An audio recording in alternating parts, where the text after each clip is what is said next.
When I really heard about it, and I can remember exactly, I was with my friend Philip Prowse, who's a director, and we were going to a bar called Troll, which was in the side of heaven. And weirdly enough, it had these kind of cruising areas, which were kind of great big coffins that you could stand in. And as we were going in, we met a friend, and he said to us, "Oh God, have you heard about this whole thing? Apparently there's a gay cancer happening, and you can get it from sex." And then it just kind of, then it really snowballed. At this point, we'd started seeing people who had the disease, and it was a very, very terrifying looking disease. Some people, would be, it hit different people in different ways, but in the early days, when it seemed that a lot of people got really infested by Kaposi sarcoma, and so you would see people really like the Elephant Man on the street.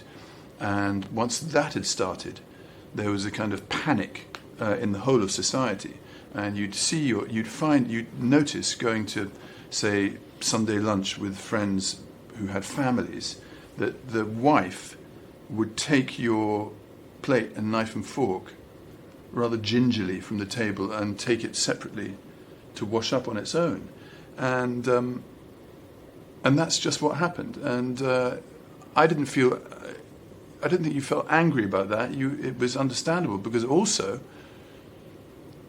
then when one's own friends started having the same thing happening, you yourself were terrified, because you didn't know whether it was going to happen to you or whether it was not going to happen to you. So did your behaviours change at all? My behaviour changed completely.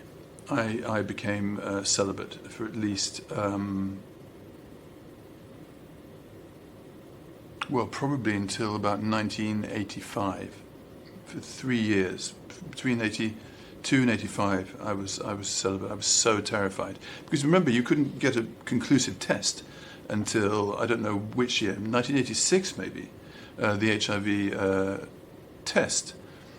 And up until then, you could test your white blood cells or things like that, but it wasn't by any means conclusive. So I spent my whole life, I suddenly broke as an actor quite well in films, but I was under total scrutiny. As an actor, you're endlessly being photographed, and I was terrified lest, one day someone would come to me and say, "What's that on your face?" And I would be, revealed in the most public way possible. So my most successful years, in a way, when I was a kid becoming a star, were also plagued by this. They were really years of living in terror, actually,